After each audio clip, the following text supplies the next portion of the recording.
If you click this video, it's probably because you want to be better organized within your life with a planner. There are so many planners on the market, from physical to digital, from weekly to daily, and even phone apps. And they all look differently, they all focus on different things, they all help you differently, that I know it can get very overwhelming. It took me many years to figure out a planner system that works for me, and in fact, I actually had to build my own system because I couldn't find one that perfectly fit my needs. So today I'm going to show you how I use my planner in all aspects of my life, and at the very least, I hope that this video inspires you and encourages you to find the system that works for you. So let's start off with the pages I feel most people associate with a planner, and it is the monthly and weekly overview pages. Because I have so many things being organized within the planner, I color coordinate everything. The monthly calendar overview, the weekly calendar overview, all of this is color coordinated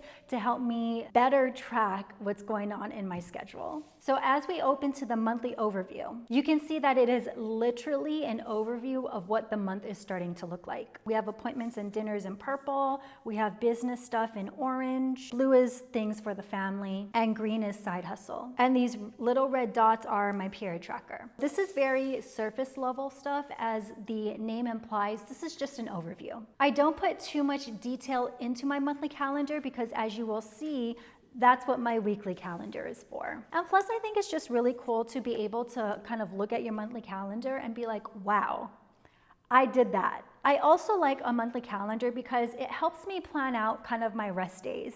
And that might sound really ridiculous, but honestly, sometimes you gotta schedule a rest day. This is more of like an overview of the month, but when we get into the nitty-gritty of the week, that comes in the form of the weekly planner. This is a significantly more detailed account of your monthly overview page. Chances are, whatever planner you get, whether it's this one or another one, you will have the monthly overview and then a weekly overview. Here you can see 30-minute time intervals to really break down your day.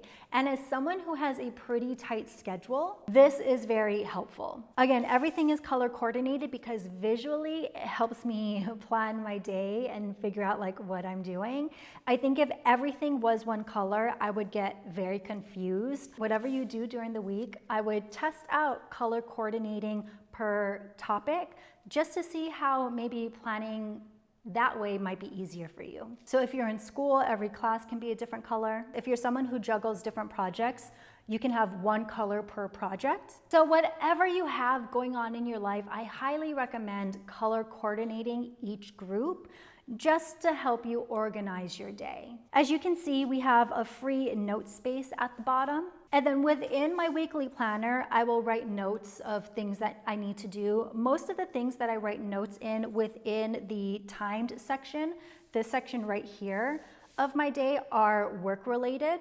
And then everything else down here is kind of like more personal related. And that way I honestly just don't forget what I was planning to do. Sometimes I get confused. I think especially as women, we carry so much and our loads are just so crazy that it's easy to forget things because we're always managing other people's lives, our lives. We're managing things that are going to happen 4 days in advance that sometimes you just have to write it down. I always find that my work-related to-do lists are more important in terms of timing, that it has to get done on this day because other things fall in place. So I always like to keep it within kind of the main aspect of this planner. But my personal to-do list are items that I need to get done during the week, but if it doesn't happen on this day, then it can happen on the other days, and that is okay. Also within this personal to-do list, I try not to add too many things within one day because I find that in itself is very overwhelming. I have realized that sometimes people think that this is the law. Because it's in highlighter, because it's in pen, that means you have to do it or your planner is ruined. No, and I don't always accomplish things that I have in my planner.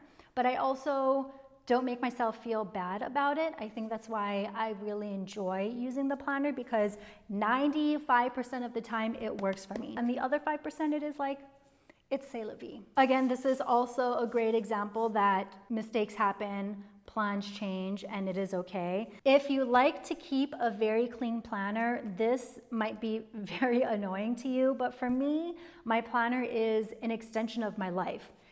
It's kind of messy sometimes.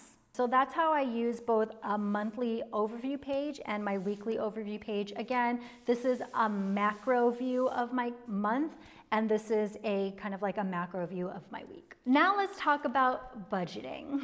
Whether you like it or not, budgeting is an adulting thing that we all have to do. For me, I find that when I write things physically down, when I write my goals, when I write out my budget, I hold myself more accountable when I'm writing it down. So that's why I just personally like to track my finances within my planner. People are like, why don't you just use Excel? Why don't you just use a money app? And I've tried those. In fact, I do have an Excel spreadsheet that I use, but on the daily basis, since I carry my planner around everywhere, since I'm always using my planner, just tracking my budget within my planner as well not only holds me more accountable, but it's just something that I have an easier time keeping track of. Getting a visual representation of your financial goals and your financial health is really important in order for you to accomplish whatever financial goals you want to set for yourself in the future. So this planner is divided into 4 different financial sections.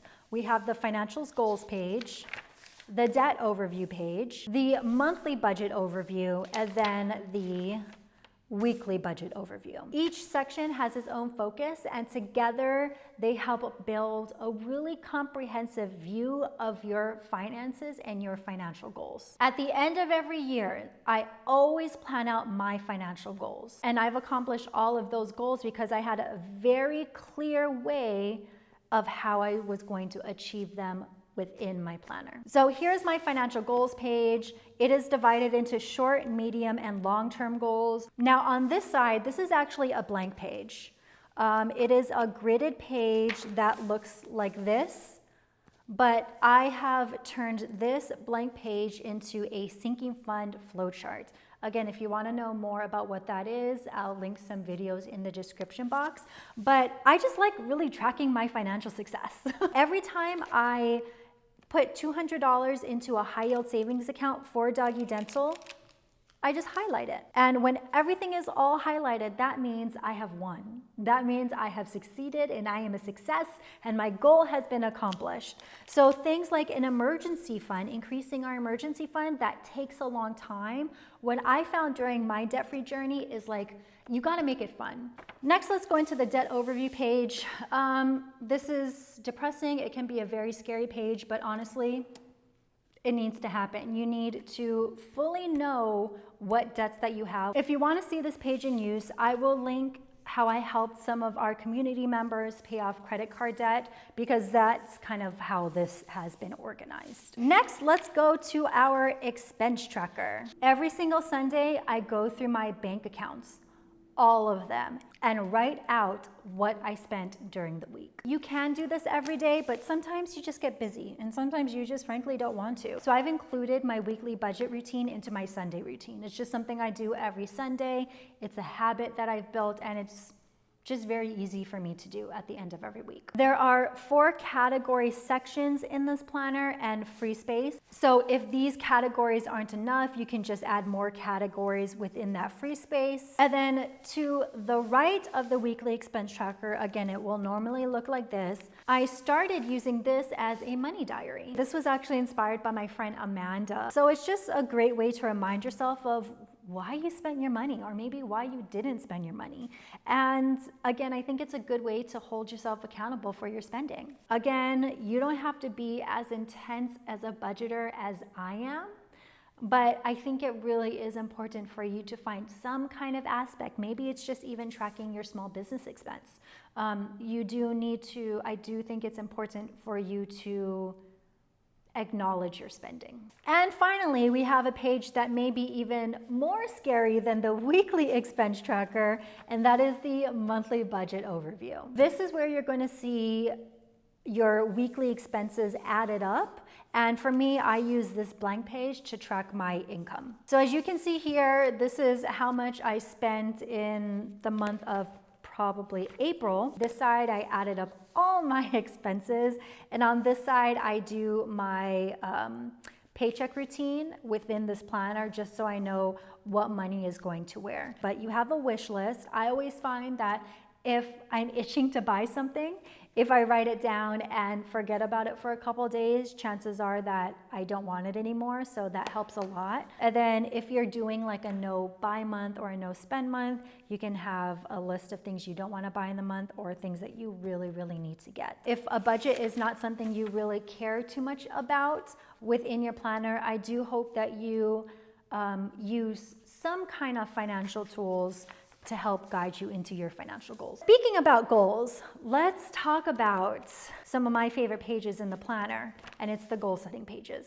Within this planner is basically a system of goal setting pages. You have the goal setting overview, you have the quarterly goals page, and then you have the monthly overview page. All of this might seem a little OD, but again, it's a system that I have found works best for me and have probably accomplished like 95% of my goals. So this goal setting page is something that I do every December. And I think what makes me successful within my goal setting is not only do I take the time at the end of the year to plan out goals for the new year, but I also write down quick little milestones that I want to reach within a certain goal, but I also use my quarterly goals page to further break down my goal. So for example, something that I wanted to do within the first 3 months of the year is to upgrade my bedroom. I wrote it in my quarterly goals page. I wrote some milestones and action steps because you will not be able to accomplish a goal if you don't have clearly defined action steps to how you're going to get there.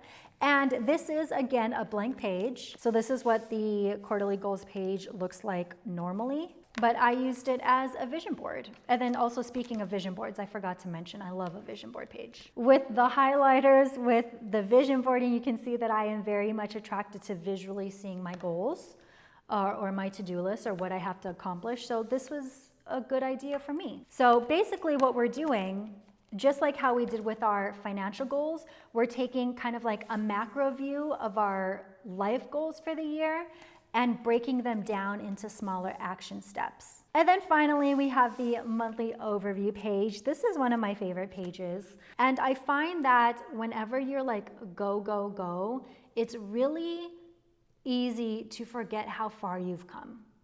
And these monthly overview pages are just a great reminder of how far you've come. Again, a blank monthly overview page looks like this, but I like to fill the blank spaces with photos, or this is a ticket to Justin Timberlake. I think this is a ticket to Hassan Minaj, and then this is when I went to a party for Beyonce, so we just took over 2 pages. My planner serves as like a memory book. Not only can you look back at your week and be like, wow, I did that then, but you can also visually see your progress, whether it's financial, whether it's work related. You can see the steps that you have taken to accomplish your goals that I hope you accomplish at the end of the year. So it's very, very, very cool. But anyways, that is how I organize my life, y'all. If this video was overwhelming, which I hope it wasn't, but I can understand if it was, test some options out and figure out if they work right for you. So maybe even test out, do you like a weekly planner or do you like a daily planner? Do you want a planner with a budgeting aspect in it, or do you want just a very plain, simple, straightforward monthly, weekly planner? Just because this works for me doesn't necessarily mean that it'll work for you, but you also don't know unless you give it a shot. And if you want to try the master plan, I'll go ahead and link that in the description box, as well as some other more financially related videos if you want to figure out if budgeting within a planner is something that'll work for you. And I'm also going to link some other really popular planners that people just love. So again, you can find the planner that works for you. I am Asia Dang. Thank you so much for watching this video. Again, I hope that this video was more inspiring than overwhelming, but let me know in the comments if you have any questions or what planner system you have found works best for you. I'll see you all next time. Bye.